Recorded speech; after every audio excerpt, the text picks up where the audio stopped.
नमस्कार, मैं हूं आपके साथ वक्ता दुबे और आप देख रहे हैं न्यूज कॉरिडोर्स। आज ऐसे शख्स की बात कर रहे हैं जिसने एक छोटी सी उम्र में ही पूरे भारत देश में अपना नाम बना लिया और अपने काम की वजह से वो अब पूरे देश में काफी प्रसिद्ध भी हैं। हम बात कर रहे हैं बाबा बागेश्वर की, बाबा बागेश्वर धीरेन्द्र कृष्ण शास्त्री की, जो कि काफी फेमस के साथ साथ तमाम ऐसी चीजों को लेकर भी सुर्खियों में बने रहते हैं कि जब भी किसी विवाद की बात आती है या फिर किसी पर टिप्पणी की बात आती है तो वो किसी को छोड़ते नहीं हैं और कड़ी टिप्पणी करते हुए नजर आते हैं। अभी सुर्खियों में बने रहने का उनका कारण ये भी है कि बाबा बागेश्वर धाम जो पीठाधीश्वर हैं धीरेन्द्र कृष्ण शास्त्री, वो बागेश्वर धाम में एक कैंसर अस्पताल खोलने की तैयारी कर रहे हैं और जिसके लिए उन्होंने प्रधानमंत्री नरेंद्र मोदी को निमंत्रण भेजा है। प्रधानमंत्री मोदी इस जो पूरा आयोजन है इसमें शामिल भी हो सकते हैं और भी कई जुड़ी हुई बातें हैं जिस पर हम आज प्रकाश डालने की कोशिश करेंगे। बाबा बागेश्वर के जीवन से जुड़ी हुई भी कुछ बातों पर चर्चा करेंगे, लेकिन सबसे पहले बाबा बागेश्वर ने निमंत्रण भेजा प्रधानमंत्री को। 23 फरवरी की बात हो रही है कि वो पहुंचेंगे और भूमि पूजन जो कि कैंसर अस्पताल खोलने की बात हो रही है वहां पहुंचेंगे। इस कदम को आप कैसे देख रहे हैं और प्रधानमंत्री का पहुंचना और इस पर कैसे चार चांद लगा रहा है? बागेश्वर जी एक चीज़ बोलते हैं कि केवल सरकारों से काम नहीं चलेगा। तो सरकार का काम है नीतियाँ बनाना, लेकिन आगे समाज की सेवा के लिए सबको आगे बढ़कर आना होगा। तो बाबा बागेश्वर का ये कदम सराहनीय है और मुझे लगता है कि बागेश्वर बाबा की तरह बहुत लोग उनसे प्रेरित होकर और भी इस तरह के काम करेंगे और करना चाहिए। बहुत लोग कर भी रहे हैं ऑलरेडी। तो समाज सेवा के लिए वो बहुत बेहतरीन काम कर रहे हैं। उन विवादों में वो आए कोरोना के बाद, कोरोना वायरस जब आया तो उसके साथ ही बाबा बागेश्वर भी आए। सोशल मीडिया पर उनकी पर्चियां बड़ी चर्चित हुई। तुम्हारे मन में क्या है मुझे पता है, तुम्हारे घर में क्या है मुझे पता है, तुम्हारी जिंदगी, तुम्हारे मन, तुम्हारे परिवार, तुम्हारे आसपास जो कुछ भी हो रहा है सब उनकी पर्ची पर लिखा हुआ है। आप जाइए, वो बता देंगे। और इसके लिए मीडिया ट्रायल्स हुए, कई रिपोर्टर्स गए उनके पास, मंच पर बाकायदा उन्होंने उस बात को बार बार प्रूफ किया। एक भी ऐसा मौका नहीं आया जितना मुझे याद आ रहा है कि बागेश्वर बाबा फेल हो गए। वो चुप हो गए, नहीं बोले, नहीं बताया कि तुम्हारे बारे में ये पता है, बताऊंगा तो तुम्हारी बदनामी हो जाएगी, तो उसको नहीं बताया। लेकिन उसके कान में जब बताया तो उसने कहा नहीं, रहने दो। तो इसका मतलब पर्ची वाला जो उनका फंडा है, पर्ची वाला जो उनका कॉन्सेप्ट है, वो इतना पॉपुलर हुआ कि धीरे धीरे देखते ही देखते बाबा बागेश्वर से भगवान बन गए। अब भगवान बन गए तो भगवान से तो हर कोई कुछ ना कुछ मांगता है। तो उनकी जो सभाएं होती हैं, संगोष्ठियां होती हैं, उसमें इतनी भीड़ जुटती है कि हर कोई चाहता है बस उसका भविष्य उसको बता दे। तो वो बहुत भीड़ लगती है। अब इन सब के बीच उनके बयान, वो वहाँ बैठते हैं ठटरी के बरे, पता नहीं क्या क्या बोलते रहते हैं। उनका शाब्दिक अर्थ भी बताया उन्होंने कई बार।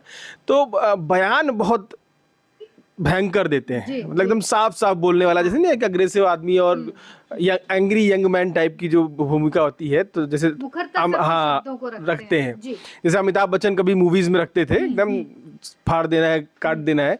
तो कुछ वैसे ही बयान वो संत होने के बावजूद देते हैं जो अक्सर विवादों में आते हैं। अब जैसे उन्होंने एक बयान अभी दिया कुछ दिन पहले कुंभ के लिए कि भगदड़ में जो मरे उनको मोक्ष मिल गया। अब इस पर काफी विवाद हुआ था।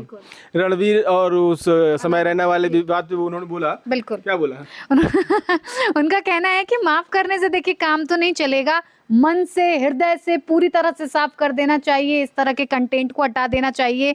तो मुखरता से हर जगह अपनी बातों को रखते हैं। लेकिन एक सवाल बहुत दिलचस्प मेरे मन में आ रहा है कि पर्ची की बात आपने की, अगर सबकी पर्चियां निकल रही हैं तो अब प्रधानमंत्री पहुंच रहे हैं। प्रधानमंत्री के मन में क्या है, प्रधानमंत्री के दिल में क्या है? क्या बागेश्वर बाबा आप पर्ची देंगे प्रधानमंत्री को? ये तो बागेश्वर बाबा जाने और प्रधानमंत्री जाने कि वो एक दूसरे से पूछेंगे भी कि नहीं पूछेंगे। लेकिन मुझे इसके 3 दिन बाद जो होगा वो बड़ा मनोरंजक लग रहा है। 3 दिन बाद शादी का मंडप सजना है वहाँ पे, उसमें बाबा बागेश्वर भी रहेंगे। अब आगे थोड़ा सस्पेंस रखते हैं। शादी के मंडप में राष्ट्रपति पहुंच रही हैं, 251 जोड़े रहेंगे जिनको वो आशीर्वाद देने जा रही हैं। तो शादी का मंडप जो है सजा हुआ है। बाबा बागेश्वर के लिए कब सजेगा ये सवाल सबके जहन में है। जया किशोरी से लेकर बहुत लोगों के नाम चर्चा में आए और खंडन भी हुआ, दोनों ओर से खंडन हुआ। तो ये सवाल भी आजकल जनता पूछती रहती है। काफ़ी स्मार्ट हैं, देखने में बहुत अच्छे हैं और बोलते अच्छा हैं, ज्ञान अच्छा है, दैवीय शक्तियाँ भी हैं। अब इस तरह का महापुरुष किसी को मिलेगा जीवन में तो वो अपने आप को धन्य मानेगी। तो हम उसी धन्य कौन मिलने वाला है, हमें भी उसका इंतजार है। लग रहा है आपको कि इस मंडप में वो उनके सिर पर भी सेहरा सज सकता है? नहीं, हम तो उम्मीद कर रहे हैं कभी भी सच जाए, लेकिन वो बार बार बोलते हैं गुरु और माता के आशीर्वाद से जो होगा होगा।